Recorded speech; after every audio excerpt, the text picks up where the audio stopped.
Good afternoon বন্ধুরা। এই দেখো আমি রান্না শুরু করেছি। আজকে আমার রান্নাঘরে হচ্ছে রান্না করছি। দেখো কাচ্চি মাছ ভাজা, এখানে একটু খয়রা মাছের ঝোল করেছি, সজনে ফুল সর্ষে দিয়ে ভাজা করেছি। আর এই মাছকে তোমরা কি বলো জানি না, আমরা এই মাছকে বলি কাতলা মাছ। কাতলা মাছ এই মাছ দিয়ে এই মাছ ভাজা হচ্ছে। এই মাছ দিয়ে যে চচ্চড়ি রান্না করে। এই মাছের চচ্চড়ি খুব ভালো হয়, রসাও ভালো হয়, কিন্তু আমার আজকে চচ্চড়ি খেতে ইচ্ছে করছে। কালো জিরে ফোড়ন দিয়ে চচ্চড়ি করবো এই মাছের, এই কাতলা মাছের চচ্চড়ি। খেতে দারুণ। এই মাছগুলো খুব টেস্টি, আমার খুব প্রিয় মাছ। এই মাছের ঠোঁটগুলো বকের মতো হয়, লম্বা লম্বা। ছোটোবেলায় বলতাম এটা হচ্ছে বক মাছ।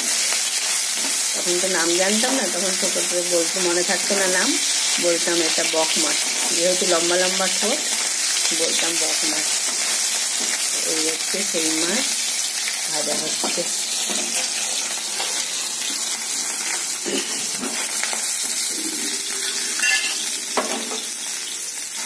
বক মাছ ছোটবেলার কত স্মৃতি না।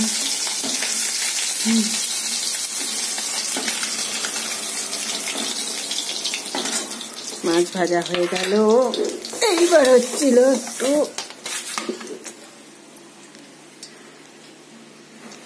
কালো জিরে নিয়ে আসি, কালো জিরে নিয়ে সব ছড়ানো, সব করব। পুজো করে রান্নাঘরে এসেছি, তো জানোই এখন আমার রান্নার টাইম। কালো জিরে ফোড়ন দিয়ে দিলাম।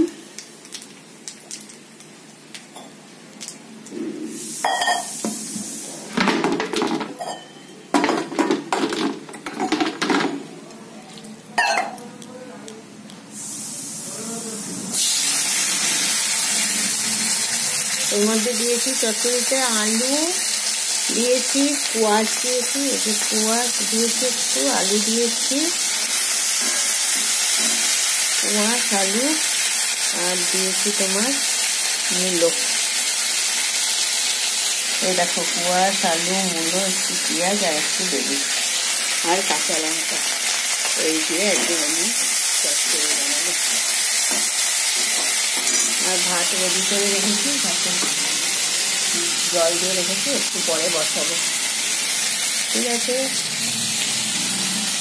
সবাই খুব ভালো থেকো। এখন আমি রান্না করে নিই। শুভ দুপুর।